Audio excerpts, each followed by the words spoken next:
Welcome, everybody. This is Denny with Why Is This True? And joining me today is Elana from Olympia, Washington. And thank you so much for joining me. And I just want to briefly say a couple things about you before we start. Elena has a new book coming out. It's called Under an Ionized Sky, From Chemtrails to Space Fence Lockdown. She also has a Facebook group that I encourage everyone to check out if they can. It's Elana Freeland, Chemtrails, HAARP, and the Full Spectrum Dominance. And I know you've been a researcher and a writer for many years, and I really appreciate you taking the time to join me today. So thank you. Thank you too, Denny. Okay. So, Just so you know about the Under an Ionized Sky, that's book 2. okay. Book 1 was Chemtrails, HAARP, and the Full Spectrum Dominance of Planet Earth. Okay. That came out in 2014. Alrighty. And this is the sequel. Okay. All right. And then I've begun the next and final, I hope, book in this sequence, and that is on synthetic biology, because all of these books are tied together by this massive geoengineering system that we're all suffering under. Okay, great. So one of the things that really compelled me to make contact to see if we could do this interview was that she did have a short story that she told about an experience she had up in Weed. I used to live in Weed. I live 15 miles away from the fire in Santa Rosa, and there was one other thing that was that where we had kind of a parallel path. Well, most recently we found out that she has kind of directed some of her energy away from the whole fire issue back onto what she was looking at previously, or maybe some new stuff. And the same thing was kind of happening to me right now. I found that the fire thing has kind of run its course. It was very dramatic, mostly due to my family and the proximity, because I'm only 15 miles away from the fire. So we have those three things kind of in common, and they're very notable to me. And I go, wow, I got to contact this person.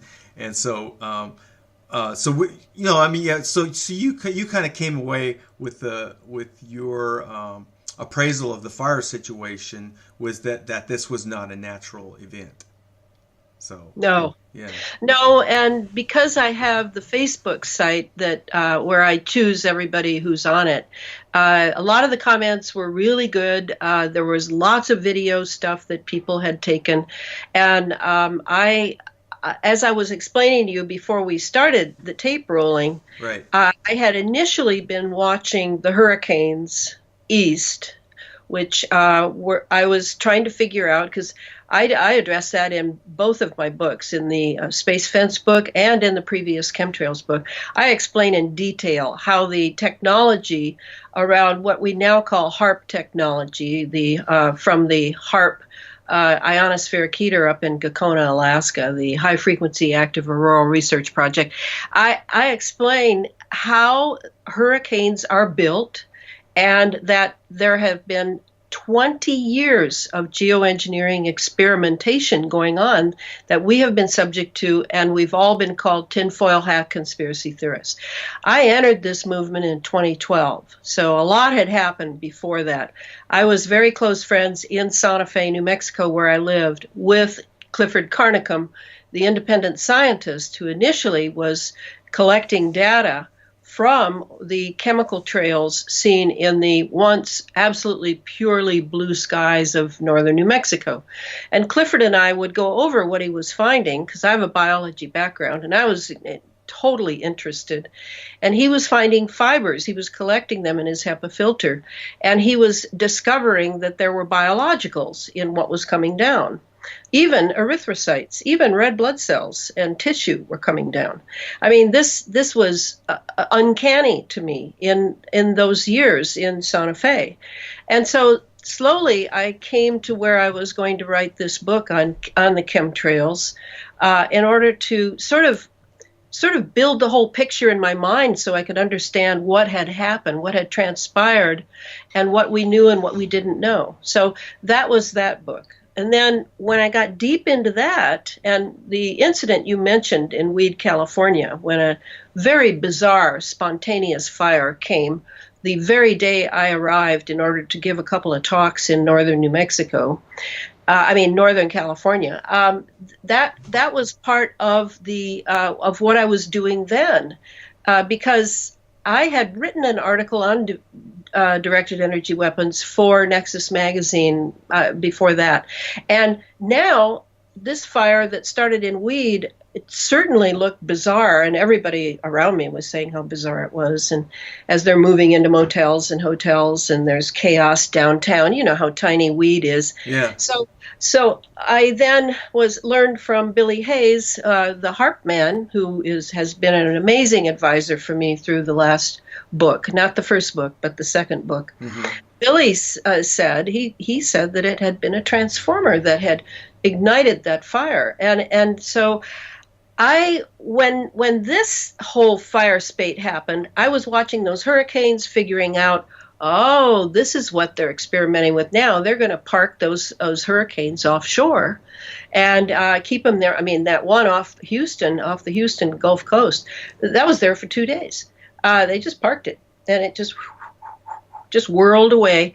And meanwhile, they're building these others. So this particular experiment seemed to me to be about building hurricanes and keeping them stationary until you were ready to move them into whatever. And so when I was seeing the fires on the West Coast during the summer before the hurricanes, the first spate of fires was up in Vancouver, British Columbia, up in that area. And I'm in the Pacific Northwest, and we were getting the smoke, so it was in my face, literally. And I was talking to other activists, and I was saying, yeah, it just seems like they're building these fires, and these fires are producing a lot of particulates going up into the atmosphere. And now they're going to, with moving the jet stream east, they're going to pull all that east in order to feed those hurricanes, in order to feed weather systems that are being geoengineered back east.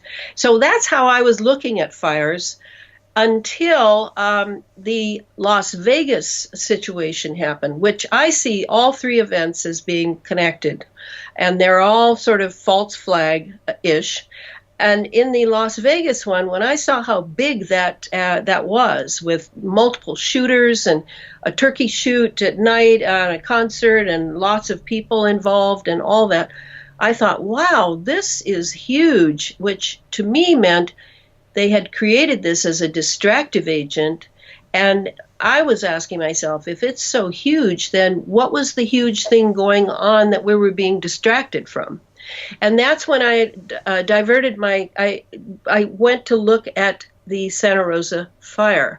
And that's when I saw the drone footage of Santa Rosa. And it was about 200 feet in the air, so I could see really closely. And as I see, one place after another immolated and sort of gone, and yet the trees near it are standing and still have leaves on them, I immediately thought directed energy weapon. And what happened then was too much for me, because I had said that on an interview show and had told my story about how two things had happened: the drone footage, and then a woman had written to me on my Facebook site talking about she was an eyewitness there in Santa Rosa, and she had seen and felt this peculiar wind. Now, in the book, Where Did the Towers Go by Judy Wood, PhD, about the 9/11 directed energy weapon event in 2001, Judy spends a long time, as I remember, talking about eyewitnesses who also mentioned a peculiar wind at the same time that the molecular disintegration was going on right there in downtown Manhattan of these massive buildings, including their iron girders. So I'm not equating the two events, but because of the wind and the trees still growing right next to decimated structures, I couldn't help but feel that it was a pretty good case for a directed energy weapon. What kind of weapon, I had no idea. But then arose where everybody's saying it was lasers from space and this and that. I have no idea. I have no idea, but I've taken that drama about as far as I can, and it has gotten way out of hand. And I'm now going to withdraw because there are more, like we were agreeing before you set the tape going. There are more important things that I need to keep track of. Yeah. Well, because I am a working writer and I'm writing the book on synthetic biology now, and I have a lot of material I have to look at. Yeah, and it's not that the fires aren't important. It's just that for your areas of inquiry, you need to move on. For my areas of inquiry, I need to move on. Hopefully, there's going to be people that stay with this, keep asking the hard questions, and maybe some more professionals will get involved, fire science people and people like that, to really start to disclose. And my biggest regret is that within my small circle, I don't see anybody like going, "Oh, wait a minute, there's something really fishy about this." I've yet to see that really take hold in my small circle here, and I have somewhat disengaged from that in terms of, my wider circle and just like saying, like asking people, "What do you think?" It's kind of like, for me, it's kind of like one of those events where you would expect a lot of people to go, "Oh," kind of a wake up call, kind of like the cold water down the back kind of thing, and I don't see that happening. And maybe No, just not. yeah, just maybe it's just because I don't know the right people or whatever. But No. even within the light worker, the so-called light worker community, which I'm kind of a peripheral member of down here in the Sebastopol area, I don't see it. So No. and No, which, but I understand why. Cognitive dissonance just has people by the throat in this country. yeah, or mind I control. don't. Yeah, I don't expect anything from anyone anymore. Can I honestly say that? Well, pretty much. It is really true because I am pursuing this with a vengeance because I now see how big this picture is, and that's what I'm known for. I'm the big picture person. I'm not the small incremental person. And so with the Santa Rosa, probably if I were 15 miles from Santa Rosa, I'd be over there sniffing around myself, but I'd probably get in a lot of trouble, and that would probably be a bad idea because I'm sort of an armchair jockey, right? I'm looking at what has happened sort of in a Sherlock Holmes way where he's called in after the body is cold, it's been removed, there's no smoking gun, there's just these little particles in the rug and around that just don't quite make sense. That's how I work.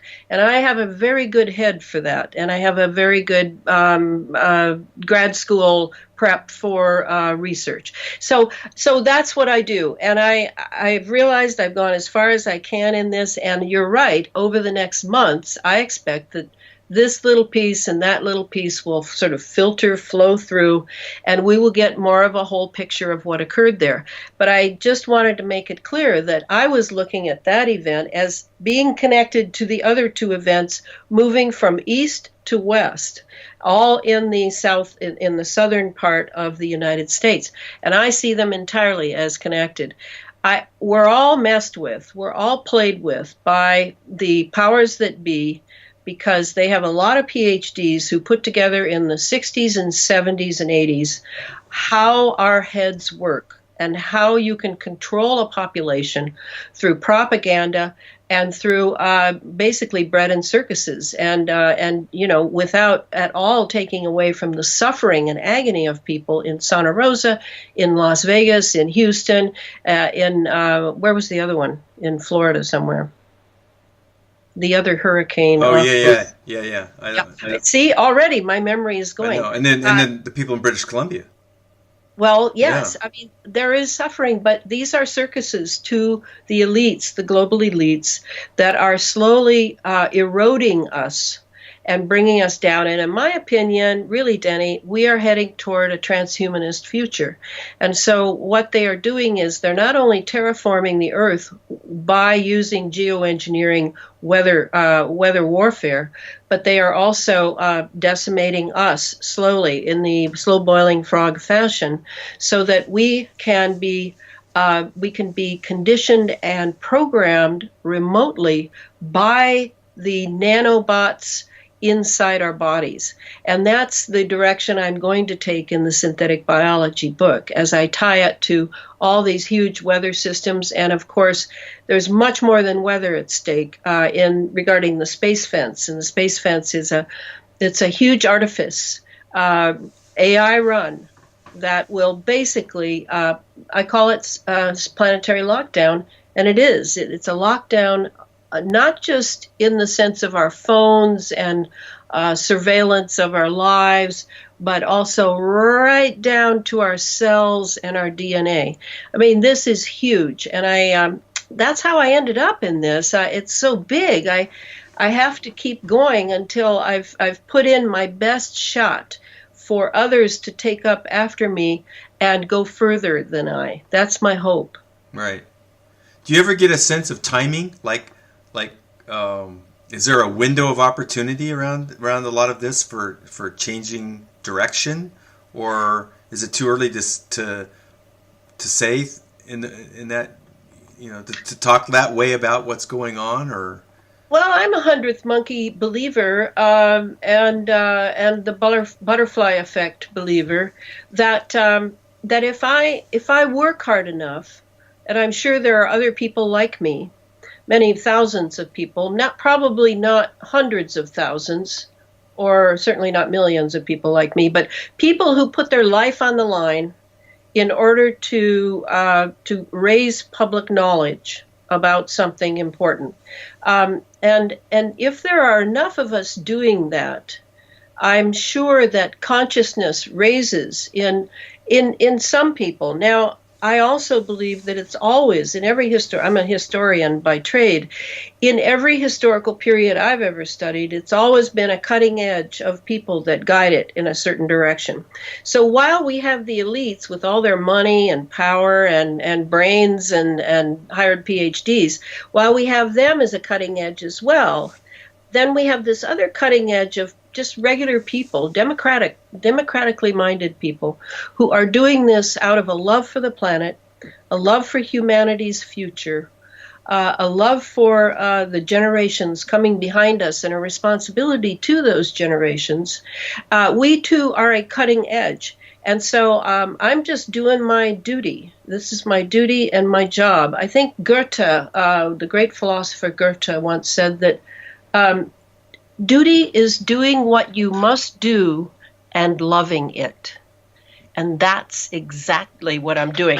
I had not planned to be so deeply involved in this movement, but that was when I didn't know how big this was, how threatening this is to all of life on Earth, to the future of humanity itself. I didn't know that back then.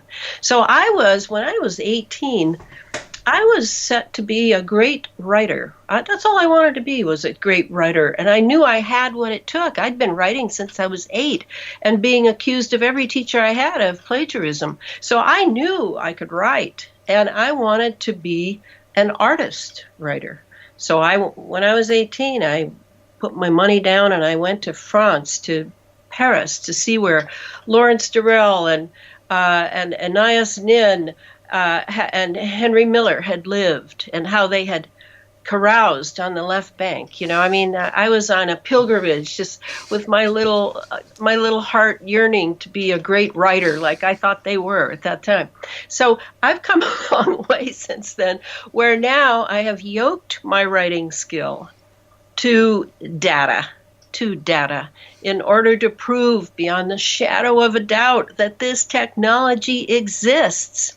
And then I extrapolate from patterns that I see, papers I've read online, patents I've read online, military defense news, and I'm one of its biggest readers, to explain to people, to elucidate, to decrypt what is really going on in the military-industrial intelligence complex, and how it's impacting our lives and the lives of babies being born, wherein the umbilical cord is loaded with aluminum, loaded with barium and strontium. I mean, that's how it is. So who could look the other way when you're born into an era like this? I can't. I simply can't. So I put my gifts at the disposal of the future and say, thy will be done. Let's just go as to the best of my ability, to write what I think is true. And like with this Santa Rosa thing, if I'm wrong about the directed energy weapons, well, I'll be proven wrong. And I'm not losing any ego forces over that, because this is where we're teaching our perceptions to really sharpen and really look at, because are we going to wait for our authority figures to tell us? Forget it. They're not going to do it. They're saving their careers, and maybe their families have been threatened, and maybe their own lives have been threatened. I don't know what their situation is, but I can't wait for them any longer. So we put our own intelligence to work, and we do the best we can by sharing and being self-corrective. That's my hope. And I've been very impressed with this so-called chemtrails movement, which is completely horizontal. There is no big cheese, though some people seem to think they are. And it just is, everybody is putting in what they've got, and we're self-correcting as we go. And it's amazing how much we have uncovered. I don't know if you noticed, but they just recently, I'd say in January, after the inauguration, David Keith was trotted out, and he is the, geoengineering poster boy. They began to normalize geoengineering, which has been going on for 2 decades. And people's health has been paying there's been all sorts of heavy-duty paying with no accountability whatsoever. So now they're saying, well, we're finally going to have to start it. And now it's happening in spades. So I was not surprised to see the hurricane drama going on off the coast, the Atlantic coast.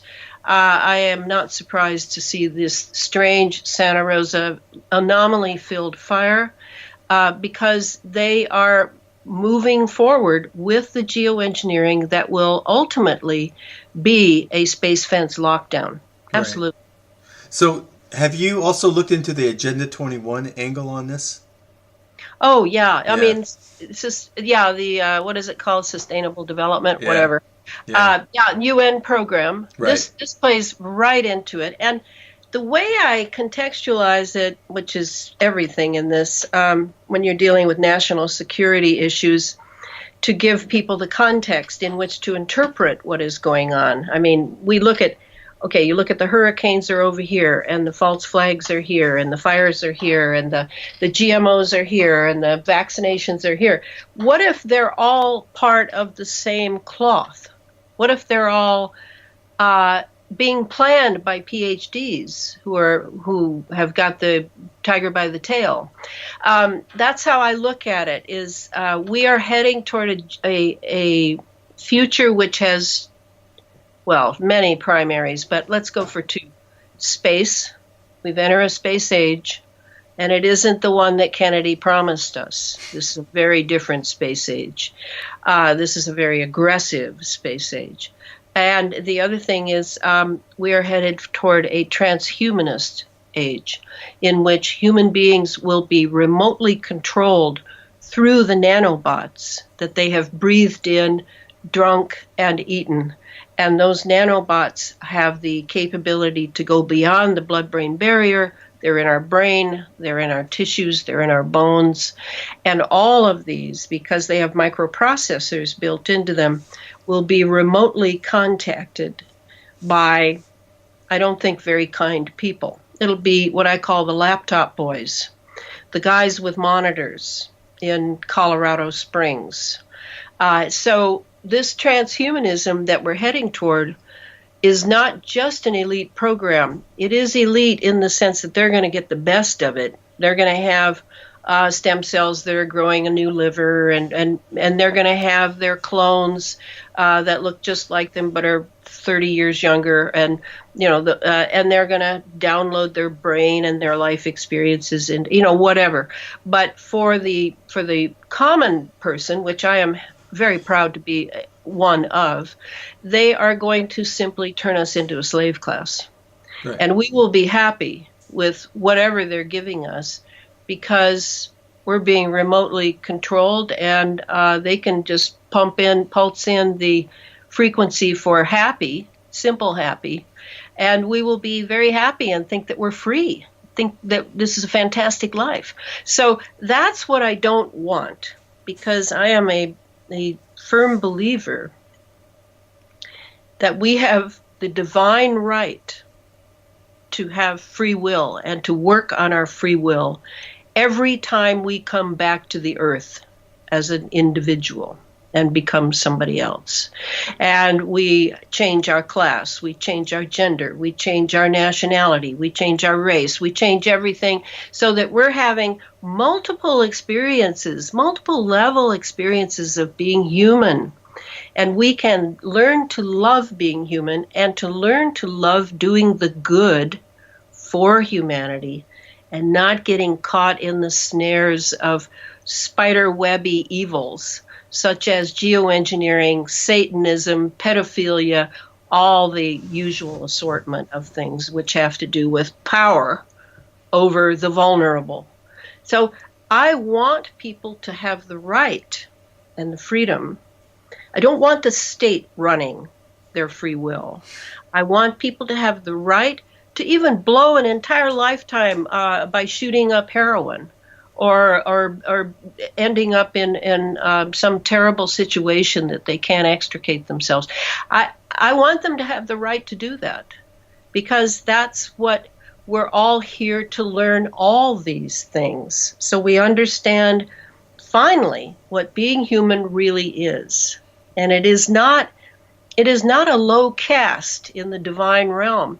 In fact, Rudolf Steiner, I don't know if you know, I'm a big student of Rudolf Steiner, but Rudolf Steiner even says, and I love it, he says, humanity is the religion of the gods.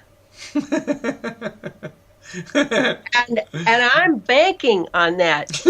I'm banking on that. So that's your sacred cow then.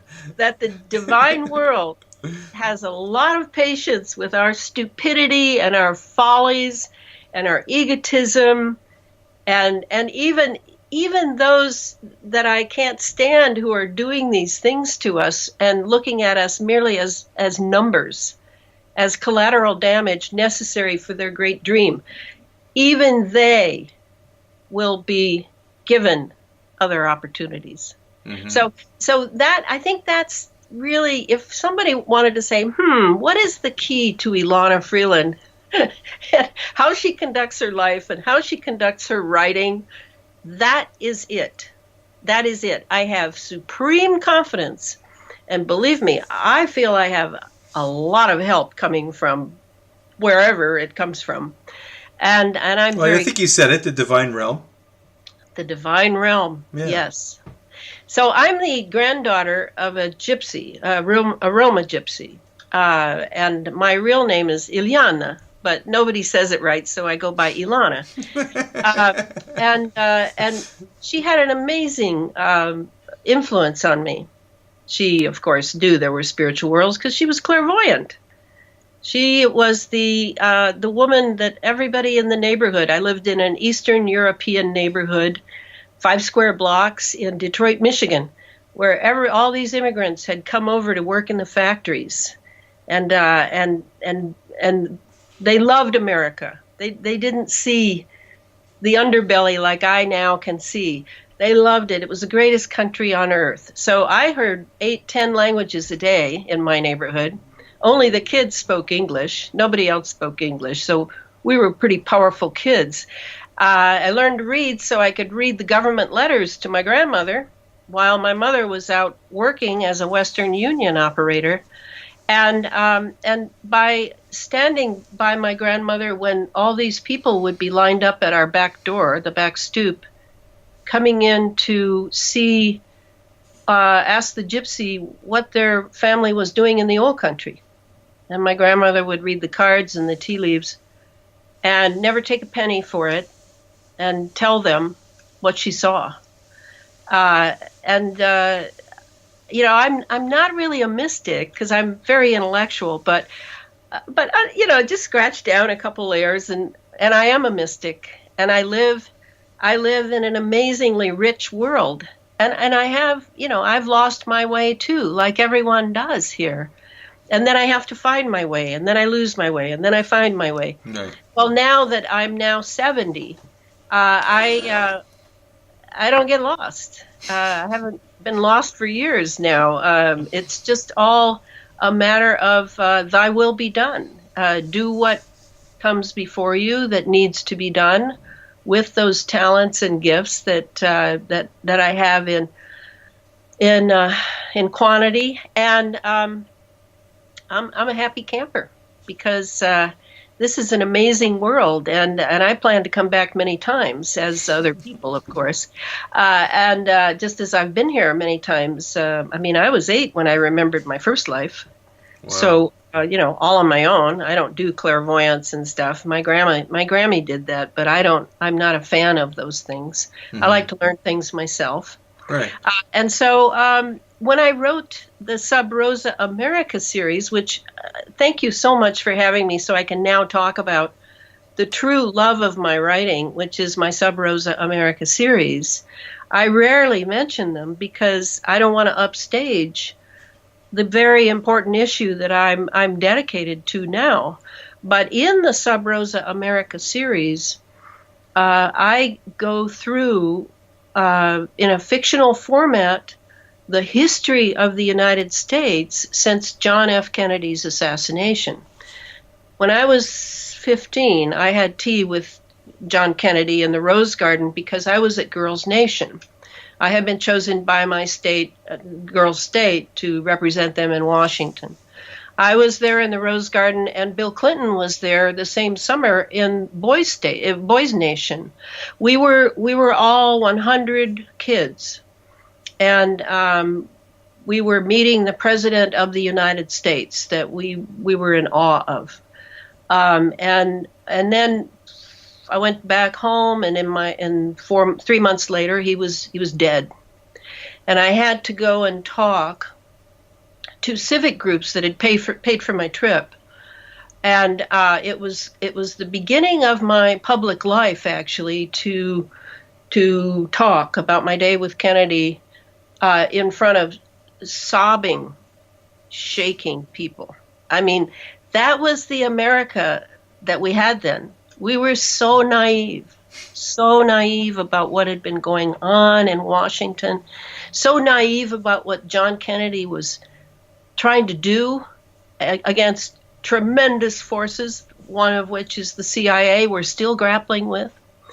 So I wrote the Sub Rosa America series in honor of Kennedy, Martin Luther King, and Robert Kennedy, because those 3 assassinations really hit my 60s generation. We all came of age to those assassinations.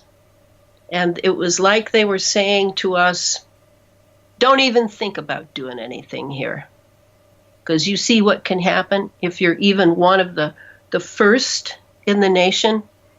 So we in the 60s generation, at least the people I knew, the cutting edge as usual, we knew the CIA had been involved. We knew that these lone wolves, patsies, had not done the job at all.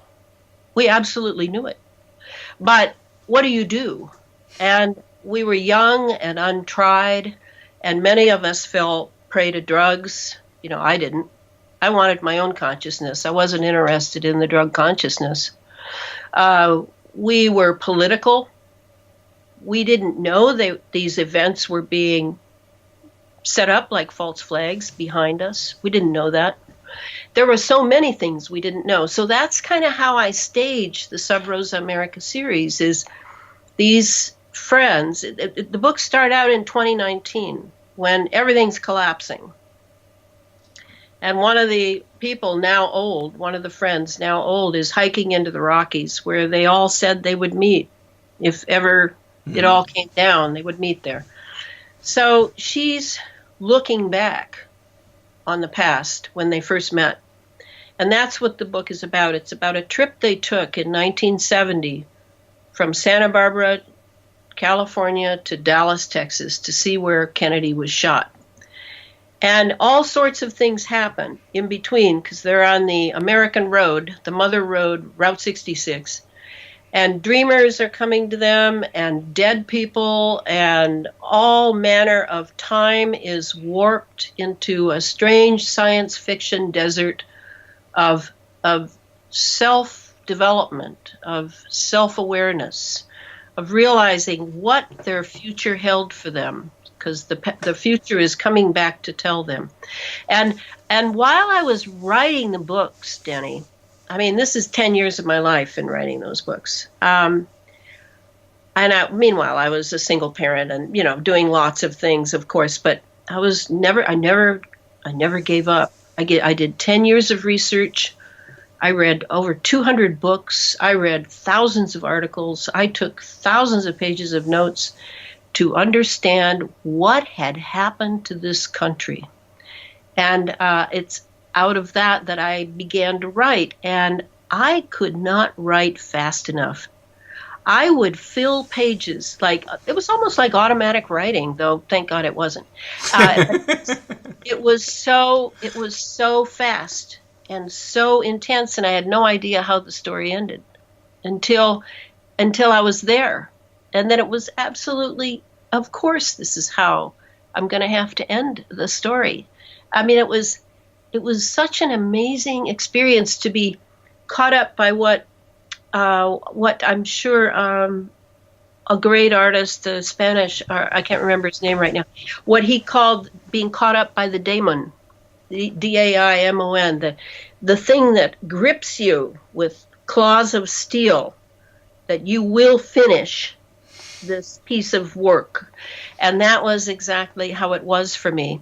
And so I've never been able to go out and do radio shows and send people sample copies and do any of that, because immediately upon not even totally finishing the last book, the Chemtrails thing came for me. And I've been so dedicated to it now for 5 years. And it's only this last year when I finished the second book that I re-edited. I went one more time through all of the books in the series. There were 5 books. I got them down to 4, mostly by just sort of putting more chapters in them. But because I self-published them, I could do this. I own the copyright. I self-publish. So now they are almost ready to go up as 4 books. And having just recently reread them all, I just can't even believe I wrote those books. They are so amazing. I mean, so when are they going to be available? Well, they're up on Amazon now. The 5 books. Oh, and I'm talking about the new edition. Yeah, the new edition. I'm having the interiors done by a local friend. He's right justifying and left justifying instead of I had. One margin was different. So now he's finishing those up, I'd say in the next 2 months. They're going to be up. And they have new covers, even though it's the same piece of art granted to me by a woman artist local here who now has passed on. But yes, these were my offering to those 3 great men who really wanted to turn this country around. So in those books, Elana, they you also talk about the Spanish missionaries, right? Yeah. Okay, so because that was one thing I read that was really interesting to me. Well, in fact, I wanted to read you just a little from the book. Is that okay? Yeah, of course. Just to give you an idea, and it's pretty much. I'm going to have to kind of cover you over a little. Okay. It's okay. All right. So the East had come soul-seeking in the West. Youths, thirsty for spirit, were gathering around gurus and smiling detached monks in saffron robes, their dark eyes hinting at mysteries. Youths were chanting mantras and making mudras in quest of foreign gods that still shone old wine and old wineskins that for them looked new and as exotic and soft as Western religions and philosophies never did, with their pews and pedophiles and hallowed halls of learning, now cold and dead, hard-edged as Occam's razor, rotted by hypocrisy and logic. All that was Western looked like folly, decay, and deceit. In fact, American youths knew nothing of Western mysteries that had survived the Holy Roman Empire, tucked away by brotherhoods anxious to use and abuse them for power over people under the spell of matter. Sleeping Beauty was to continue her sleep, buried beneath lodge hoards, sigils, and astrologies, the brambles grown thick around her, while old men slept fitfully in their armor, swords crossed over their silent breasts, their loyalties misplaced, their once great hearts now arrested by Isis of inundated Atlantis. What the American youths didn't know was that the East, too, was becoming anachronistic, and so came shopping in the West for middle-class souls sick of sterile suburbs, Vietnam slaughter, public assassinations, death and more death, race, hypocrisy, billboard litter, television mindlessness, Hollywood cults, rags of the soul, quagmires of shiny, seductive commodities in bed with the double-headed devil of desire and debt. Hindus and Tibetan Buddhists flew on Western wings of steel to America to gather in its parched youths yearning to nurse at the breast of anything that looked spiritual. The Dust Bowl that was the American soul, salivated for a few drops of dew from what Whitman sang just before the railroad and oil barons glutted America, before banking families bought and sold America, before Woodrow Wilson and Colonel House peddled America like a whore, before FDR dosed it with the gray of state socialism. Wow. Yeah. Yeah. So, okay, then one more, and then I won't read any more.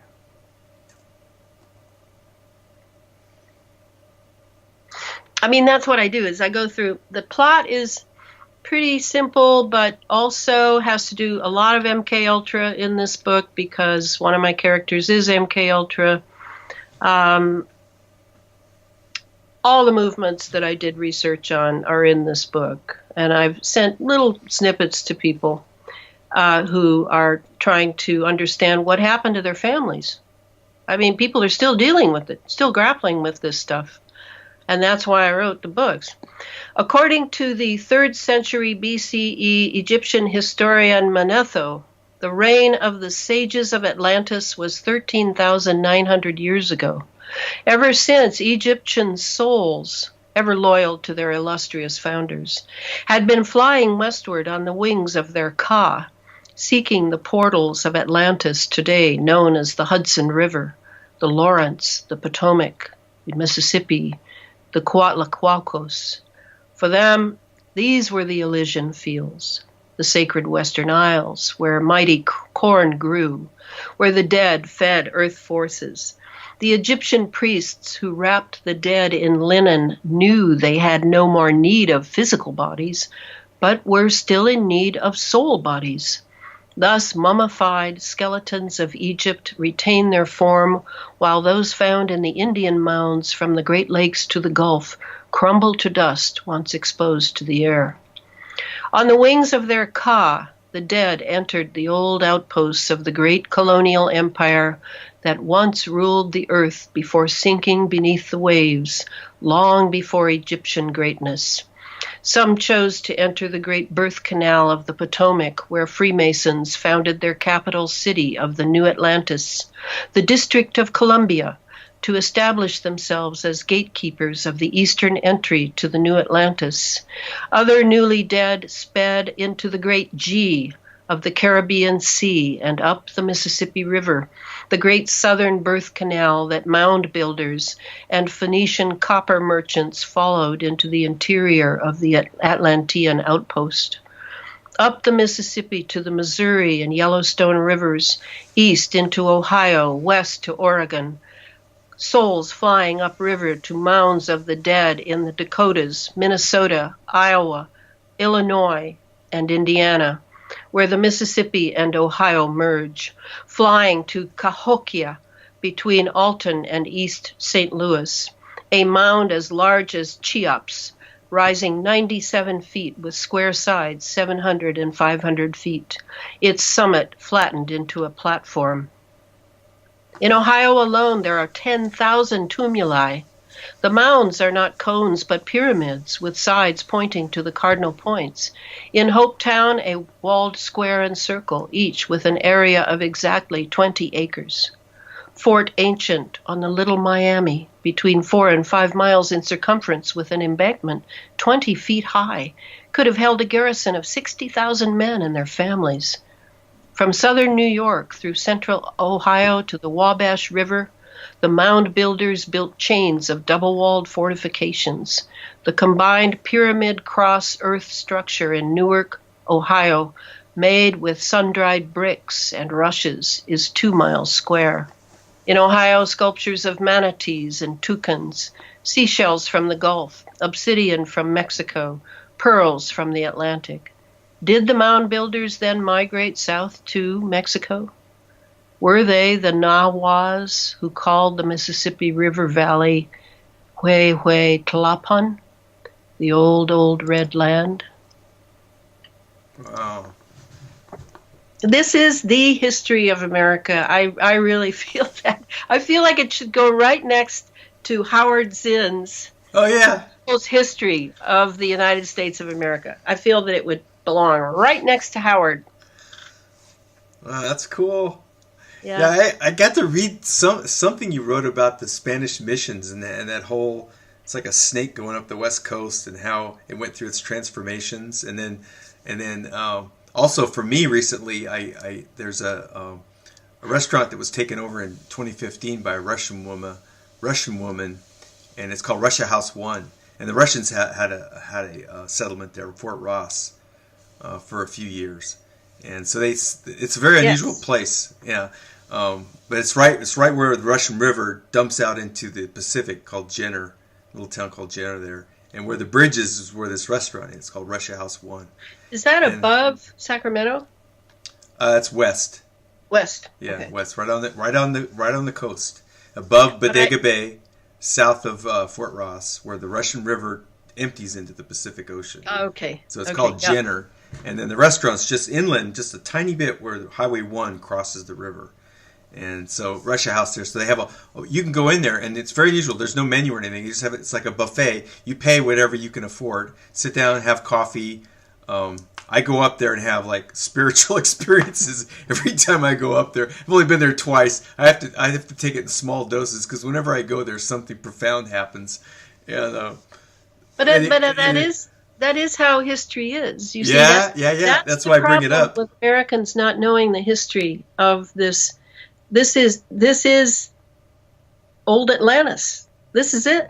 This whole place, at least the eastern seaboard and the Caribbean, right, and down into the Yucatan. All of that. And see, the Freemasons know that. They know that, the higher degree. I resent that these secret societies keep all the best stuff from us. I resent it because that spiritualizes, knowing the history of your place, spiritualizes it for you. It's like Native Americans. They know the history of their place. Right. And they always felt sorry for whites that we had left not only our dead, we'd left our dead in the old country, didn't bring them with us, so we have no ancestors to them, and we had left our geography. They couldn't understand that. Right. How could you leave your land? So if we have all left our land, which we have, then we need to learn this land, and we need to know this land. And I would say that the Sub Rosa America series is just rich in all I have brought back from the history of this land to sacralize it, and therefore hopefully sacralize us who now know this, because otherwise we're just lost souls. Right. looking to turn the TV on and stuff our face. You know, we're Yeah, lost. and I think about when you said the 100th monkey, and then for me that's kind of like that's part of it too, because it's not just about learning all the new technology and our relationship to space and the whole ET question, but that coming in as part of the awareness too, that history that you're talking about that creates a spiritual awareness, also kind of accelerates the possibility for a 100th monkey event to actually occur. Yes, exactly. Yeah. It's kind of the other side of me that most people in the chemtrails movement have no idea of. They don't know. And if you want to know what I think, you really have to know this other side too. And yet, you know, how much can I ask people to read in a nation full of people who don't read anymore? Right? Well, we could do some more videos. Well, here's my idea. I want to do podcasts. Yeah. See, I'm a professional storyteller. That's another life I've lived in this life. I was a professional storyteller for many years, so I know hundreds of myths and legends by heart. But I want to read with my storyteller voice these books on tape, on podcasts, whatever. Yeah. So that people can listen, because people are listening to shows like yours. People are listening to streaming radio now, and I'm very happy about that. Yeah, I convert all the interviews to MP3 files. You can go to the website and just grab, like, our interview here will be available as an MP3, because I mean the joke is if you watched all Denny's videos you don't have a life, and it's true. You know, no normal person could actually watch all the interviews I've done, but exactly. the MP3s help them to pick stuff out that they could actually listen to, because all of these are easily an hour long. And you know how people's life. I mean, there's little wonder that no one reads, you know, because very few people have time, and they also don't have time to watch an hour and 20-minute video. But if they do the MP3, then they can throw it on while they do the chores or drive to work or whatever like that. So that gets done quite a bit, and yeah. But they'll make it easy. It's easy for you to do that now. You can do the MP3 files. You can do a podcast. You can do the reading and get them onto your YouTube channel or whatever, however you want to put them out. There's even sites where you can go in with the share link from your YouTube video, throw it in there, and it'll make an MP3 file for you, and it just spits it back. So, see, this is where the technically challenged like me are in trouble. I'll have to get good advice. Okay, all right. Thank you for that, though. Sure, yeah. So I don't know where you want to go from. I did want to say this. Yes, you referred to what I read about Father Junipero Serra, the Franciscan monk who came in after the Jesuits had been banned. Right. And the Jesuits then, once they were banned in the United States and England, they then went to Japan and began their Far East operations. And they really did a lot over there. And I'm no friend of the Jesuits, by the way. I don't want to go into that, but I do go into it in Sub Rosa America. And so Junipero Serra came in, and he wanted to establish the missions, just as the Romans had done in the Celtic lands once they conquered England, Gaul, etc. over there. Right. So they would go to these holy sites that, whereas in America, in California, it would have been where the Chumash and other Native American tribes had really been able to perceive the nodes on the geomagnetic grid on the Earth. And they would have known that was a power spot. So they would have put their particular temple or whatever there so that they would have that as for the gods. And that's what Junipero Serra was looking for. He was accompanied by very specially trained monks who had they were probably dowsing to one degree, but they also had extrasensory perception. So he was establishing these missions, and he wanted to do 24.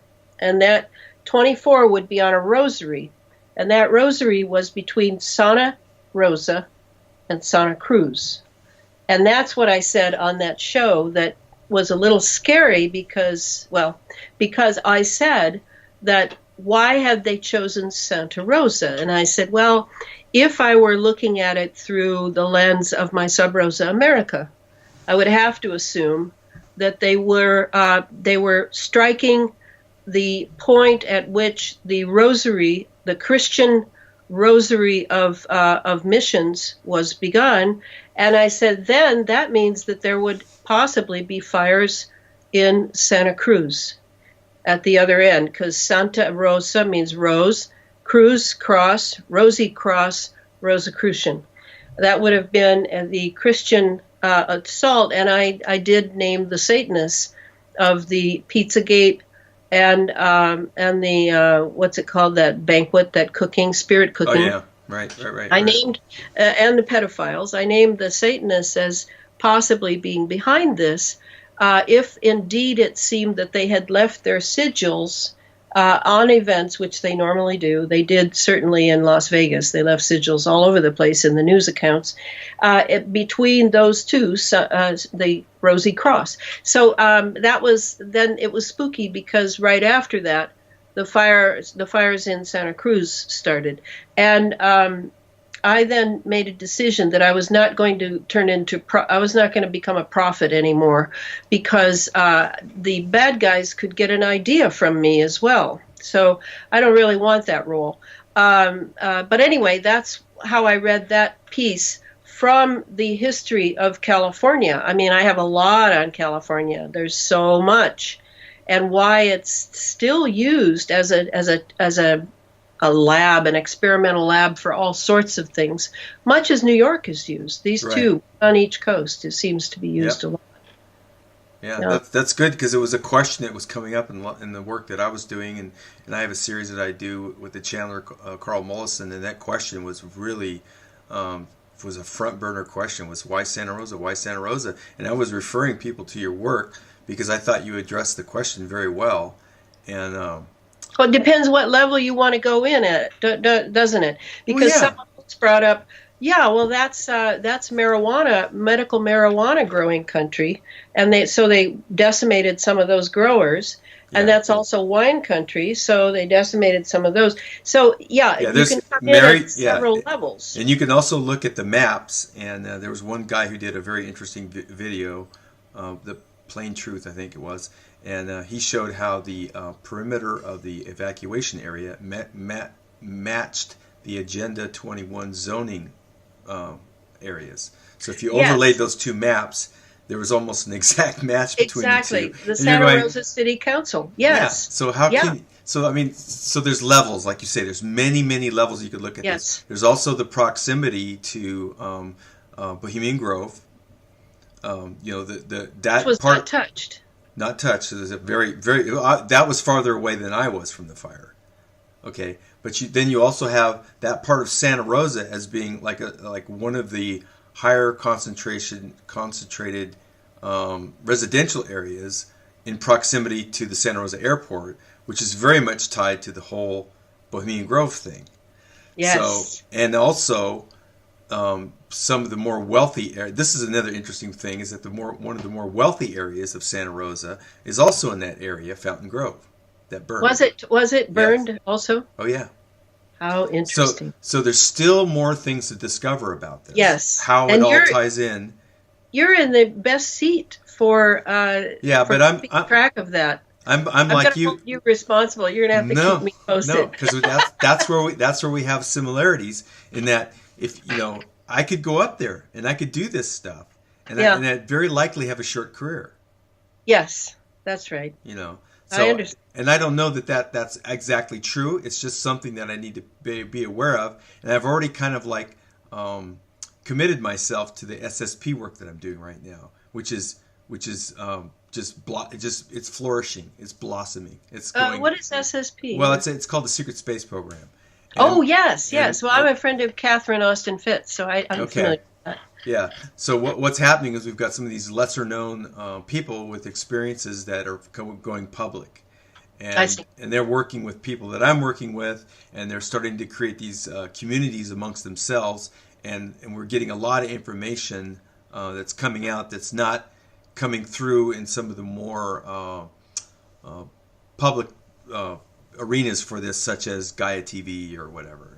So we're kind of like the underbelly faction of the whole SSP disclosure thing, which I think is which it's for me. I've always said it's catalytic. So it's an area. It's like Pizzagate, the pedophile, MK Ultra, SRA, satanic ritual abuse. The more you dig into that, the more it's going to accelerate the whole disclosure thing, because so much of this partial disclosure effort is an effort to cover that up.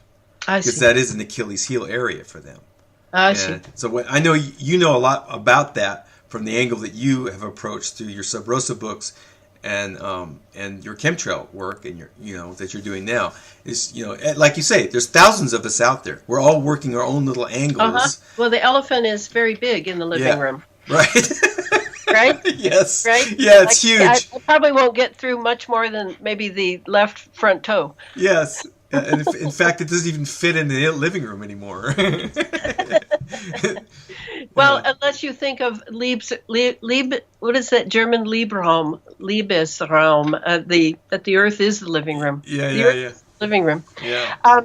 Okay, so where do we want to go from here? I mean, I kind of feel split. Like I can go Sub Rosa, I can go. Well, we're running up on an hour, so maybe we could just discuss whatever you'd like to for right now, for what you're working on. I think you could have like what might be called a salient message for the viewers. My viewers, I have about 2,500 viewers right now. And maybe there's some little message that you want to get out, given what you've seen just over the last couple of months, something for people to maybe focus on or pay attention to. Oh yes, yeah. And it's very important because I don't think you know what we're breathing, do you? From the chemical trails, have you done much reading on it? Do you know? Unfortunately, I have. Okay, so we've got the we've got nanoparticles, nanomaterials, which in itself is a huge revolution that they have been released at least since 2002 on a massive scale. We're talking trillions and trillions of sensors alone, tiny nano size, that's submicron, and they are released in the upper atmosphere, and they come down. So we're breathing those in. So we're breathing conductive metals. That would be at least aluminum, barium, strontium, lithium, titanium, and others. Now with the geoengineering, sulfur is added to it, sulfates. And so then we have the sensors, and then we have the microprocessors. And the microprocessors are tiny, tiny computers made out of MEMS and GEMS that are just tiny, and out of nanotubes, carbon nanotubes. So all this is breathed in, goes into our lungs, is picked up by our blood, eventually makes its way, goes through all our organs, eventually makes its way past the blood-brain barrier into our brain. So this is our condition, and this is everyone's condition, because the atmosphere is a giant bubble, and we're all breathing in it. And I will handle the question, remind me if I forget, of what the global elites are doing. If they're doing this to us and they're breathing the same air, what's going on there? Okay, so we're breathing all this.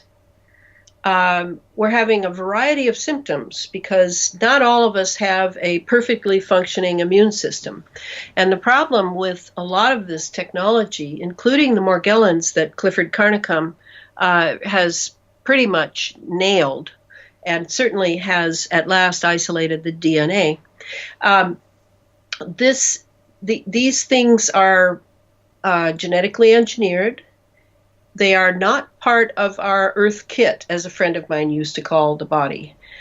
So our immune system does not really recognize them. And so it does not defend us from them.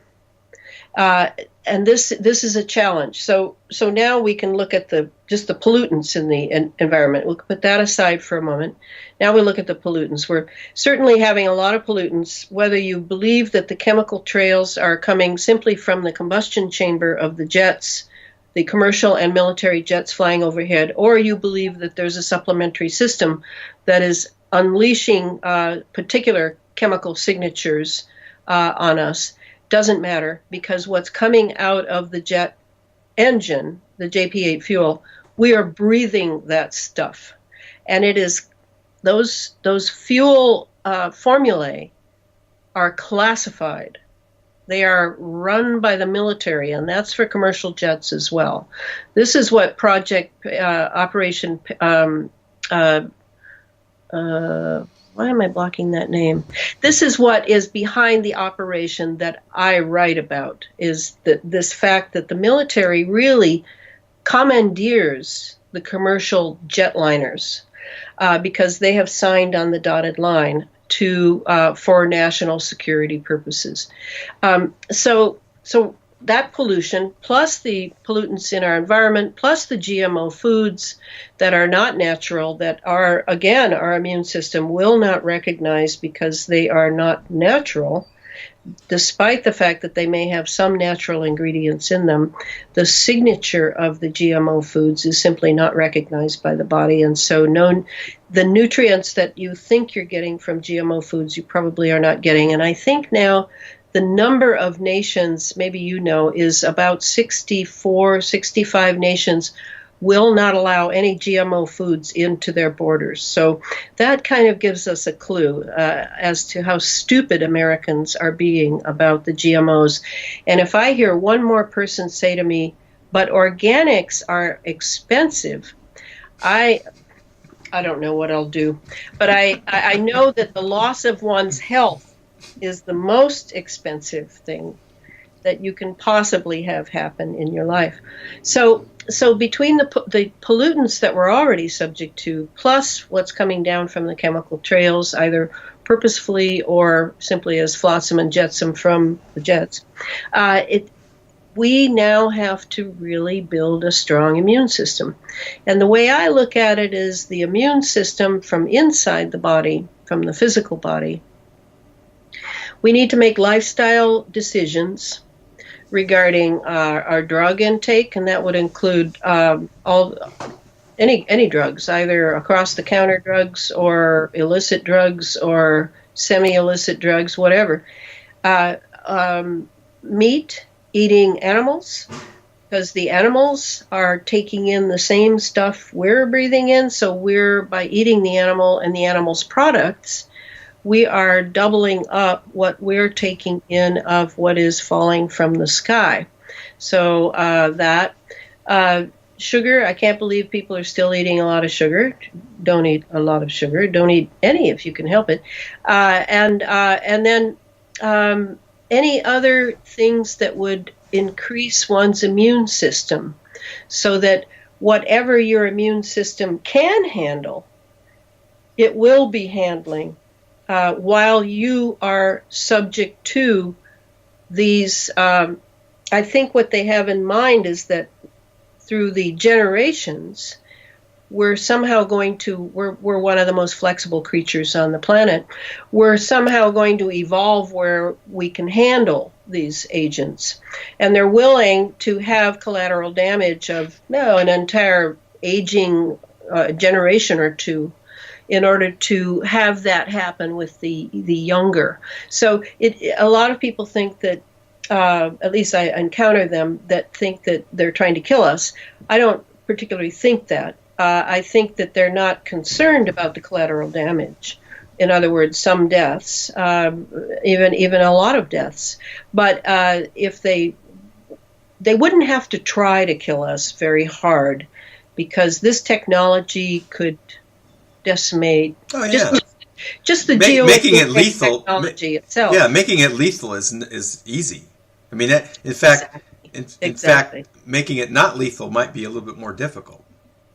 Right, and I mean, it is true that they're killing us the slow way, so that it looks natural, just like hurricanes look natural. Yes, that's going on, but that is not the primary objective. But collateral damage is is just part of warfare, and all of life now is a battlefield, and I explain that very thoroughly in the Space Fence book. Since the revolution in military affairs in the 1990s, warfare has been redefined. It is now asymmetric. It is now tactical teams. It is now every place is a battle space, and everybody is a potential enemy. Period. There is no line between civilian and military anymore, except for maybe a paycheck. Otherwise, we are all subject to the militarization of the planet. Why? Because they are preparing to launch into space. Because they must have, and I have no proof for this. I have a couple of things that are sort of proof, but not strong proof. They have possibly managed to figure out how to get through the Van Allen belts, which has kept them from having any humans in space, and that includes the Apollo program, period.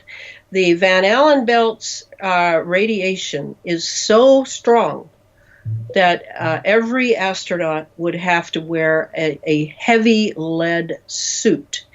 And that is not physically going to happen. Now, if they're able to get some portion of the human being into space, I don't know about it. But I know that their plan is total lockdown on the Earth, full spectrum dominance. That's what it means, that you have full spectrum. That's the electromagnetic spectrum, geophysical spectrum, whatever spectrum you want to talk about. All of it under full dominance. It's C4, command, control, communication, cyber warfare. C4, full spectrum dominance, so that when they launch into the solar system to go to Saturn or Mars or whatever, that now they not only they can command the planet, so that they're not dealing with this, that, and the other on the planet while they're concentrating on colonizing other planets. They have got to have full control over this planet first, and that's what's going on right now. That's what it is. Okay. And that's where transhumanism fits in. A lot of people think, oh, they just want to live forever, so they're going to enhance humanity. No, it's not just about living forever. It's about having a full domination of the human species, so that they can now launch out into dominating the solar system. That's how I see it. Okay. All right. Yeah. Okay, so maybe we could do a follow-up. So immune system. No, I'm not done with the immune system. So all right. Thank you for reminding me. Okay. All right. So to strengthen your immune system, there's a very important rule is for the Morgellons, because I'm very familiar with Morgellons. I actually stood behind Clifford Carnicom many years ago, maybe a decade ago, and watched him put my slide with my blood on it under his 300 power microscope. And I saw the Morgellons sucking the iron out of my red blood cells. So this is going on. We have way less iron in our blood than we used to. Which means we have 22% less oxygen. 16% oxygen in our bodies. And because of the plasma cloud cover that they're creating every day, we have 22% less solar energy.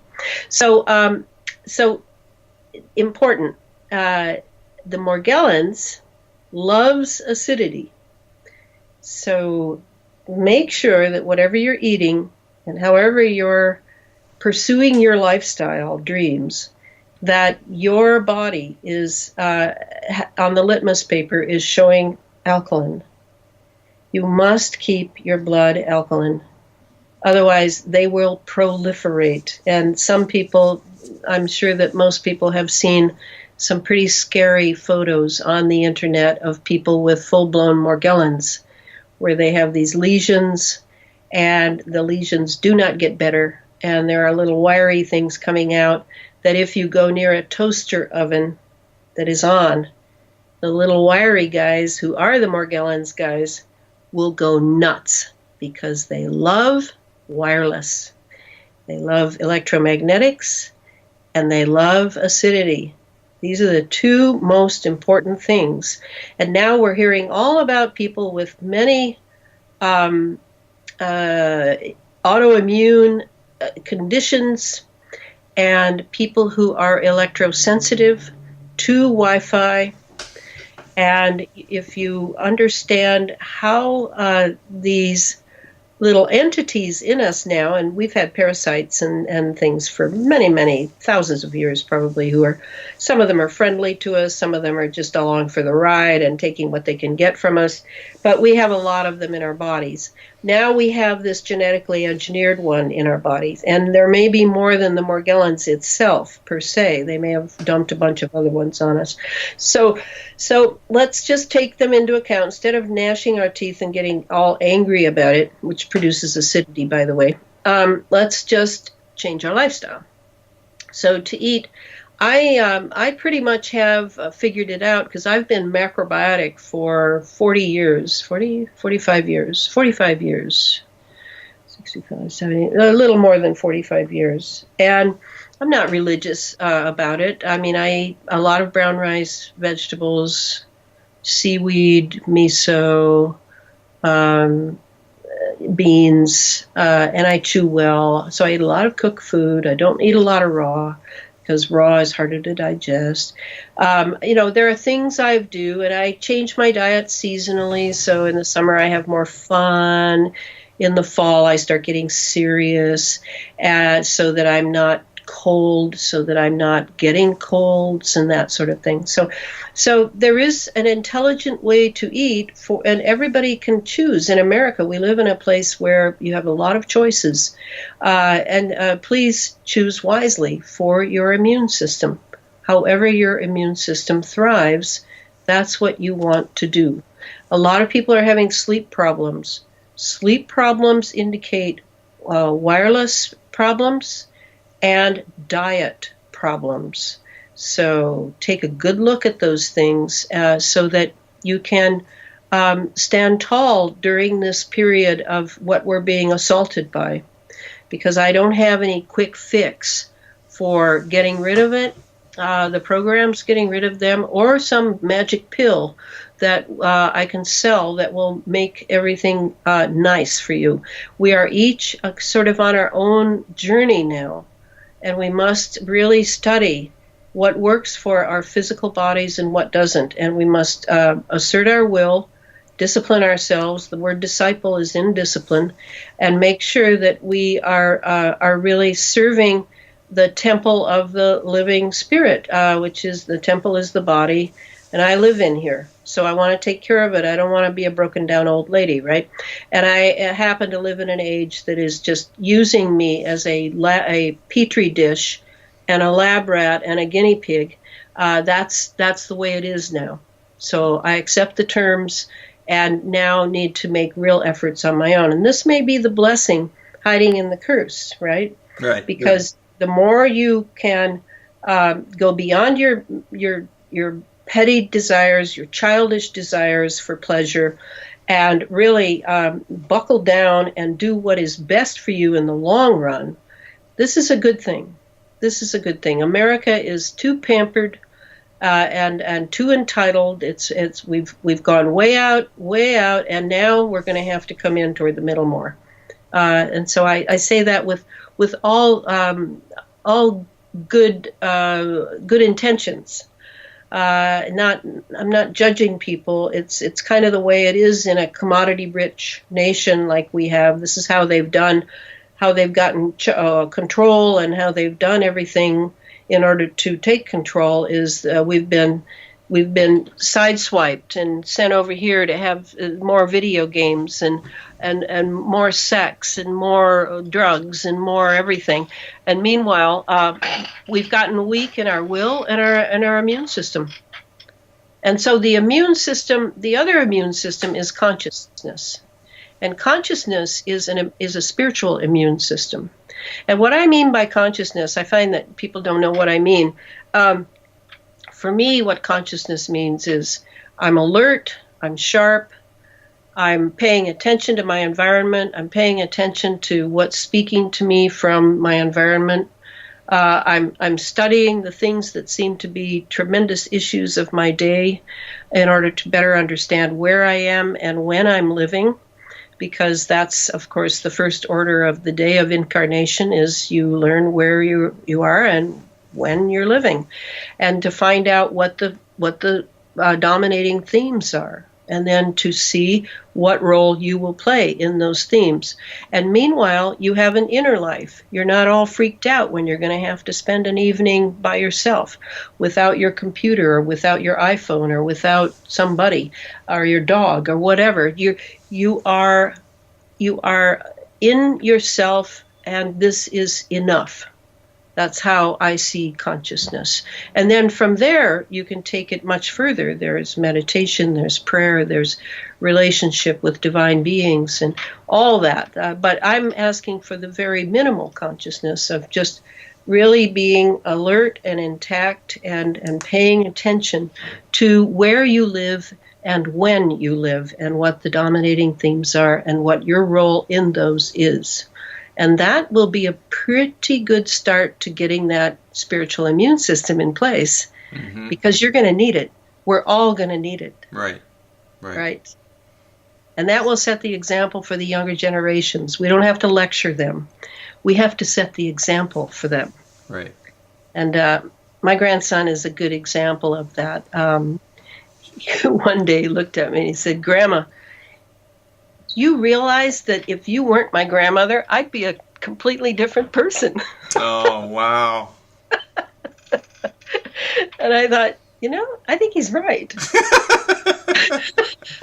Certainly if I hadn't had my grandmother, I'd be a different person, right? Yes, that's how it works. Yeah, never underestimate the power of example. Right. Yeah. Well, this has been wonderful. I got more than I bargained for. This is great. I'll bet you get more than you bargained for a lot of times. You have 200 interviews, yeah. Well, it helps if I just shut up, and listen. And not try to run my program. And then if you listen, you can learn a lot. Yeah. So I appreciate your time. Oh, thank you, Denny. Thank you for letting me speak about my dear love for Sub Rosa. Okay, yeah. And I want to thank everybody for watching, and we'll be back. Bye-bye.